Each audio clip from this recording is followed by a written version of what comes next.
साथियों नमस्कार। युवा मंच यूट्यूब चैनल के माध्यम से लगातार शिक्षा, स्वास्थ्य, रोजगार जैसे मुद्दे को लेकर के हम लोग मजबूती से लड़ रहे हैं। ऐसे में आप लोगों को बहुत स्पष्ट बताना चाहता हूं कि टीजीटी, पीजीटी, असिस्टेंट प्रोफेसर, जीआईसीएलटी, प्राथमिक शिक्षक भर्ती जैसे तमाम जो बड़े मुद्दे हैं, इन मुद्दों को लेकर के लगातार नौजवानों में हताशा, निराशा, उदासी का माहौल देखने को मिल रहा है। ऐसे में प्रश्न यह उठता है कि आखिरकार सरकारों पर दबाव बनाने को लेकर के, सरकारों से रोजगार जैसे बड़े मुद्दे को हल कराने को लेकर के आखिर किया क्या जा सकता है, बड़ी चुनौती है हमारे आपके लिए। सच्चाई यही है कि हम आप जो लड़ाई लड़ते हैं उसमें एकजुटता नहीं देखी जाती, और उसका सीधा सीधा कारण है कि हम जाति, धर्म, संप्रदाय के साथ ही साथ उलूल जुलूल कार्यों में व्यस्त हैं। मित्रों, बेरोजगारी का जो आलम है बहुत भयावह है। सरकारें चाहे किसी की भी हो, बेरोजगारी जैसे मुद्दे पर बहुत गंभीर नहीं है। क्यों नहीं है, इस पर आप भी अपनी राय दे सकते हैं। जहां तक मेरा मानना है, मेरा निजी विचार अगर देखा जाए तो शिक्षा के क्षेत्र में ये जो बड़े बड़े शिक्षा माफिया हैं, वो चाहे विधायक जी हो सकते हैं, सांसद जी हो सकते हैं, मंत्री जी हो सकते हैं, सबके पास बड़े बड़े कॉलेज हैं। कॉन्वेंट से लेकर के डिग्री कॉलेज तक निजी हाथों में है। ऐसे में अगर निजी हाथों में जब बड़े बड़े एजुकेशन सेक्टर हैं, तो निश्चित तौर पर सरकार को बताने के लिए या सरकार की जो है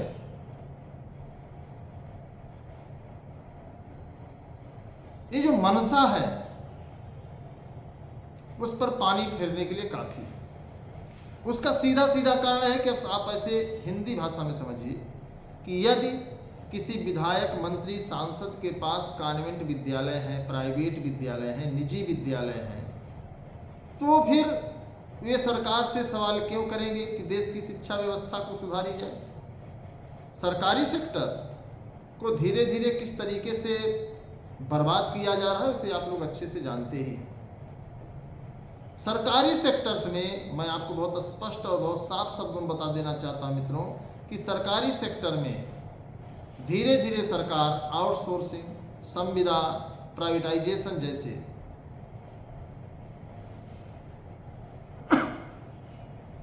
सिस्टम लॉन्च कर रही है और हम अब उसके पार्ट बन रहे हैं। मैंने देखा था, बहुत कहना नहीं चाहिए, कि सरकार निजीकरण को लेकर के बहुत तेजी से आगे बढ़ रही है। तमाम मीडिया चैनल, तमाम समाचार पत्र तो आउटसोर्सिंग आयोग के फायदे गिनाने में पड़े हुए हैं।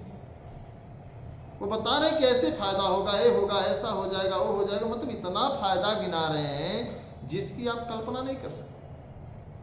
अब ऐसे में प्रश्न यह उठता है कि आखिरकार सरकार या जो ये तमाम तंत्र हैं, ये आउटसोर्सिंग, प्राइवेटाइजेशन, संविदा, ठेका प्रथा पर ज्यादा जोर क्यों दे रहे हैं। उसका सीधा सीधा कारण जो निकल करके आया कि सरकार अपनी लायबिलिटी समाप्त करना चाहती है, जिम्मेदारियों से दूर भाग रही है।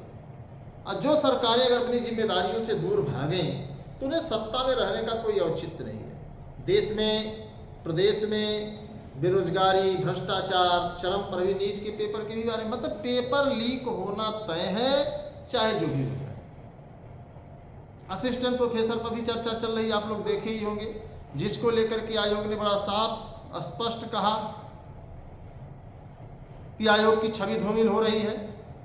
आयोग का कर्मचारी अगर पकड़ा जा रहा है पेपर लीक जैसे प्रकरण पर या किसी संदिग्ध परिस्थिति में, तो आखिर आप उसको क्या कर सकते हैं। आप कमेंट बॉक्स में बताएं कि आखिर इस प्रक्रिया को आप क्या कह सकते हैं कि शिक्षा सेवा चयन आयोग का कर्मचारी ही जब इसमें संलिप्त है। और सुनने में जो आ रहा है, मैं आपको बहुत सही और सटीक बताना चाहूँगा मित्रों कि सुनने में जो आ रहा है कि आयोग का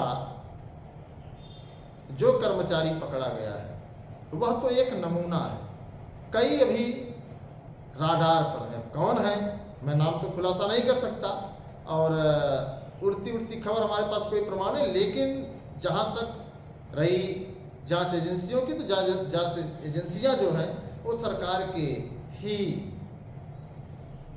इशारे पर चलती है। अब शिक्षा सेवा चयन आयोग असिस्टेंट प्रोफेसर की उत्तर कुंजी नहीं जारी कर पा रहा, जिसकी परीक्षा हो चुकी है 16-17 अप्रैल। कुछ लोग कहेंगे कि अभी उत्तर कुंजी बना रहा है, तो विभिन्न मानसिकता के लोग हमारे ही आपके बीच में हैं। सीट वृद्धि को लेकर के लगातार जो साथी ये सवाल कर रहे हैं कि सीट वृद्धि होगी कि नहीं होगी, हो पाएगी कि नहीं, उनको मैंने पहले ही बता दिया मित्रों कि मैं अवसर की तलाश में हूँ और मैं लगातार इस पर कार्य कर रहा हूँ, मैं लगातार इस पर प्रयास कर रहा हूँ, लगातार इसकी गतिविधि पर मैं नज़र रख रहा हूँ।